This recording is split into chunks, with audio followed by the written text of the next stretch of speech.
दोस्तों मेरे चैनल में आपका स्वागत है। दोस्तों आज के इस वीडियो में मैं आप लोग को बताने वाला हूं कि यहाँ पर अगर आपने जीएसटी नंबर लेने का सोचा है तो आपको किन बातों का ध्यान रखना चाहिए। क्योंकि यहाँ पर अधिकतर बिजनेसमैन घबरा कर जीएसटी नंबर तो ले लेते हैं लेकिन उसका कंप्लायंस नहीं कर पाते हैं, तो कई बार जीएसटी डिपार्टमेंट की तरफ से उनके ऊपर लीगल एक्शन हो जाता है, वह मुसीबत में फंस जाते हैं। तो आपको किन बातों का ध्यान रखना है, इसे जानने के लिए आप इस वीडियो में अंत तक बने रहें।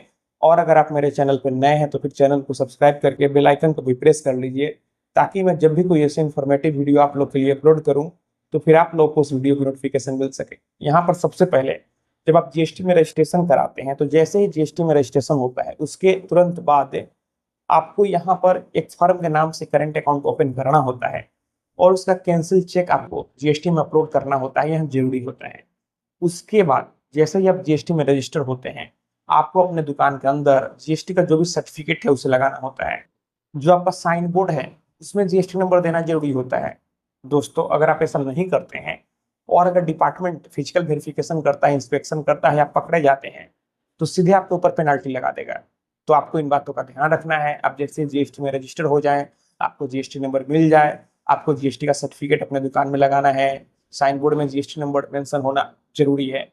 उसके बाद जो भी आप सेल परचेज जीएसटी पे करते हैं सारा रिकॉर्ड आपके पास होना चाहिए। कभी भी अगर डिपार्टमेंट स्क्रूटनी कर दे या फिर इंस्पेक्शन ही कर दे तो आप फंस सकते हैं। आपके पास सारा डाटा क्लियर होना चाहिए। उसके बाद हर एक फाइनेंशियल ईयर में यहाँ पर आप अपने बिजनेस का प्रॉफिट एंड लॉस अकाउंट और बैलेंस शीट जरूर बनाकर रखें। आप किसी भी चार्टेड अकाउंटेंट से बनवाएं, सारा रिकॉर्ड मेंटेन करके रखें। अगर आप ऐसा नहीं करते हैं तो फिर आप प्रॉब्लम में फंसेंगे।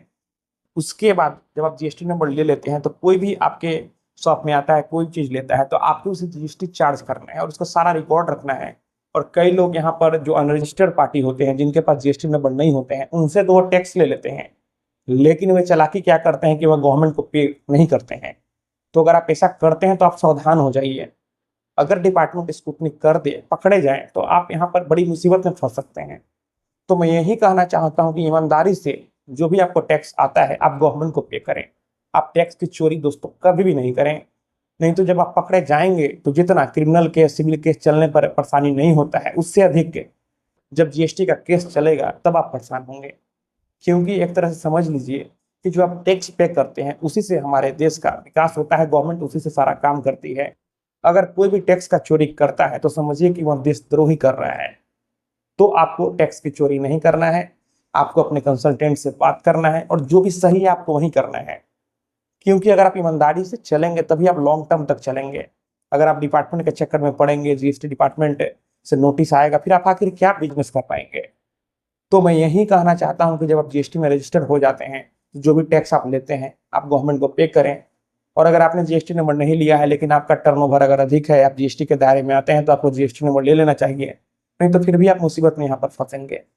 और अगर जीएसटी नंबर लिया है तो आप सर्टिफिकेट दुकान में लगा कर रखें, साइन बोर्ड पर जीएसटी नंबर जरूर मेंशन करवाएं। तो दोस्तों मैं आशा करता हूँ आपको वीडियो पसंद आई होगी। अगर मन में कोई भी सवाल है तो अपने नीचे कमेंट बॉक्स में कमेंट करें।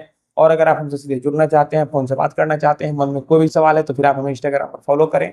मेरा इंस्टाग्राम पर वही जर्नी में प्रीतेश थोड़ा आप हमें फॉलो करें, मैसेज करें। और अगर फोन से बात करना है तो फिर इंस्टाग्राम पर ही मैसेज करके अपॉइंटमेंट बुक कर ले। तो दोस्तों हम लोग मिलते हैं अगले वीडियो में एक नए टॉपिक के साथ। तब तक आप अपना और अपने परिवार का ख्याल रखें।